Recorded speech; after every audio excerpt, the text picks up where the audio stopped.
Hey everyone, welcome back. And last night I saw a... I'm gonna open this to what's more light in here. Alright, now last night I saw a movie in theaters called Bad Grandpa. And now that I've let it sink in for a little bit, I'm going to review this son of a bitch. And oh my god. Johnny Knoxville, man. Johnny fucking Knoxville. Cannot go wrong. Alright.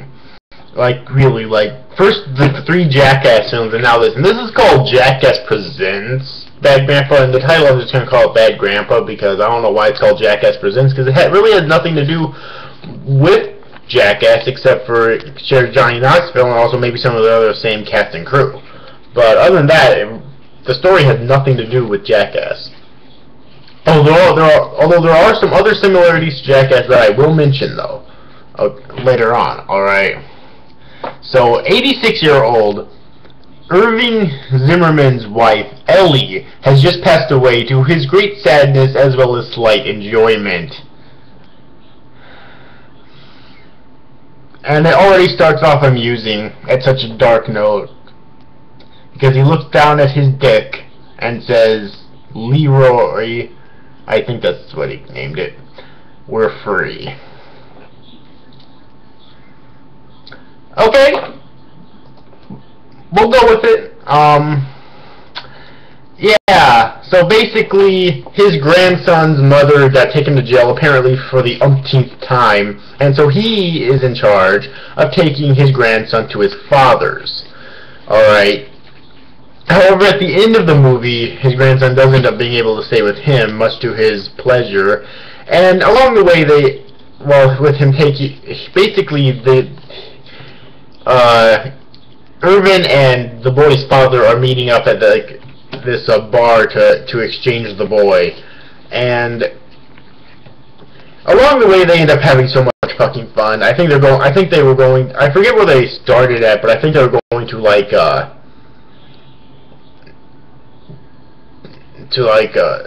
Nevada or something. I don't freaking remember, but it's awesome. And first off, I suppose I should get the specifics out of the way first. It's directed by Jeff Tremaine and produced by Johnny Knoxville, Jeff Tremaine, Derek Feretta, and Spike Jonze.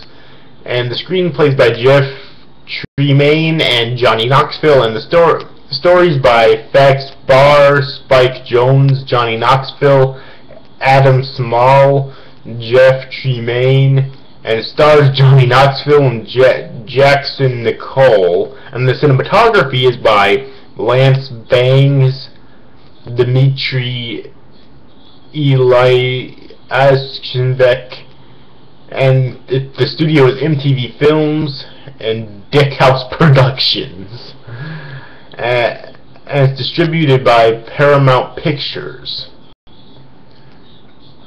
Alright, and apparently in the box office it won a total of $79,650,000 on opening day. Wow.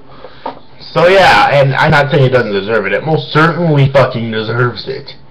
This was a fucking funny-ass film, and at least to me, it's dark comedy at its best, and it's definitely Jackass humor on fucking steroids. Okay. I mean, hell, in the scene right after Irvin finds out that his wife dies, he ends up having sex with a fucking soda machine because the porn store is closed, and getting his dick caught in it. Did I mention this movie's rated R? Because it's rated R.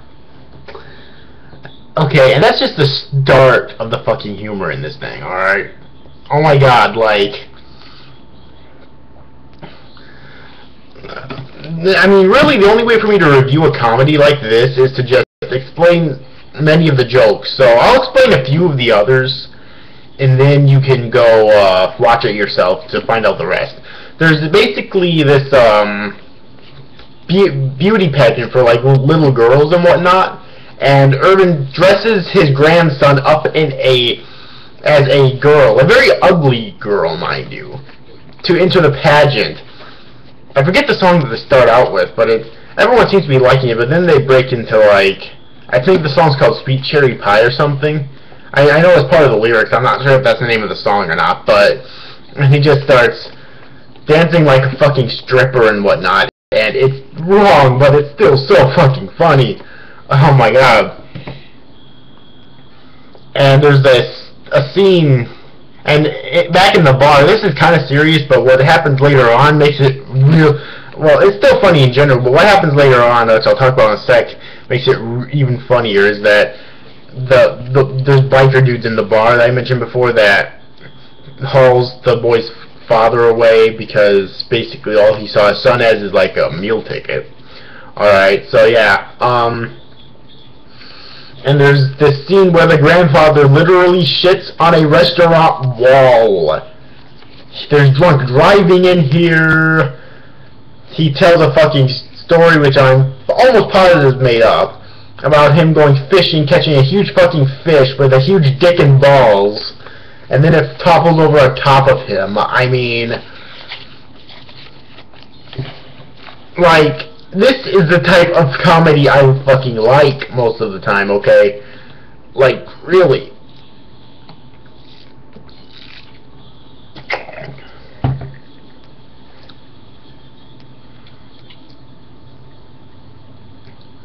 So, yes. Now, oh man, what else should I mention? What other of the fucking jokes in here should I mention? Oh yes, at the fucking funeral towards the beginning of the movie, the boy's mother shows up just before she's arrested again. And basically, the mother and the grandfather end up arguing outside, and everyone hears it, alright?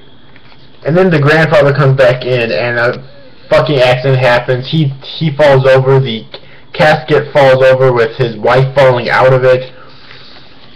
Alright, and then he takes her home. And he has these people who said they're being transporting a bed, but instead they're helping him get the body in the trunk so that he can take her to a fucking bridge and topple it over and throw it over because those were her final wishes. Dear God. And basically, he claimed that they said that, or he claimed that he said that they're transporting a bed because not many people would help him out if he said, "Will you help us commit a crime?" So yeah, there's so many fucking scenes. Like, I could do commentary over this whole fucking movie and it wouldn't make any difference.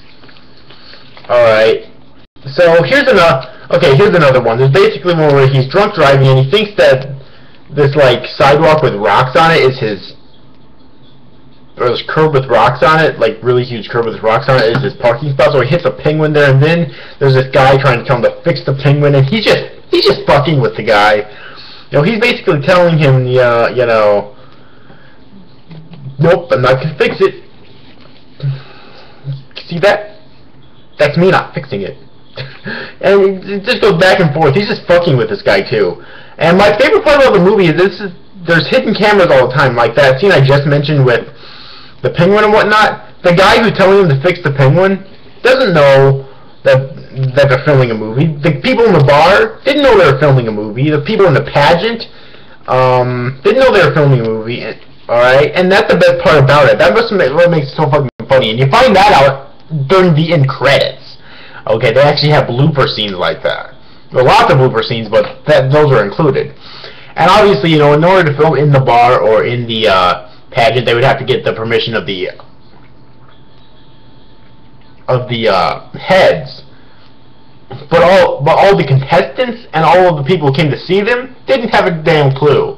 So to them, this was real, and I think that makes it the most genuine too, in terms of fucking comedy. Sometimes I think it was the same with the people in the restaurant too. All right, you know, where Irvin shit on the wall and whatnot. So yeah, Now, I didn't have any major complaints about the movie. However, it's not perfect. It wasn't a 10 out of 10. And that mainly falls under the category of enjoyment. Don't get me wrong, I fucking enjoyed this movie. I loved this movie, okay? I loved it.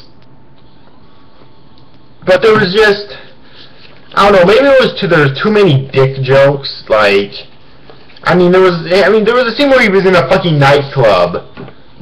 I think it was either a nightclub or a gay bar. Or wait, no, it was a male strip club is what it was. And he fucking had his his pants off, just his underwear on, and his balls were sticking out the side and everything. He was dancing around. It was funny, but there were things I think they, like, didn't have enough jokes, so they had to keep revamping the same joke. Because a dick joke's a dick joke, whether you revamp it or not. So that's really my only problem with this movie, though. I give it a 9 out of 10. I thought it was fucking incredible. Alright. So yeah. But anyways, overall, hope you enjoyed this review, guys. See you after, guys. Thanks for watching. Bye-bye. One more thing. At the end of the year, I will be making my top at least 5, if I see enough movies by then 10, movies of the year that I saw this year. I'm not sure how many more I'll be seeing. I will be seeing Catching Fire and reviewing that at the end of the month. It comes out the 22nd of the month. The 22nd of the month is when it comes out. So I'll be seeing it sometime around then probably, and reviewing that. But other than that, I don't know how many other movies I'll be seeing. I would like to see the new Hobbit movie, the second in the Lord of the Rings prequels. I really want to see that one. And also, like, Decode, I think it's called. One where its tagline is, "This is not a game," or something, but even though I think game's in its title and whatnot, I would also like to see that one too, so yeah. But anyways, overall, hope you enjoyed this review, guys. See you after, guys. Thanks for watching. Bye-bye.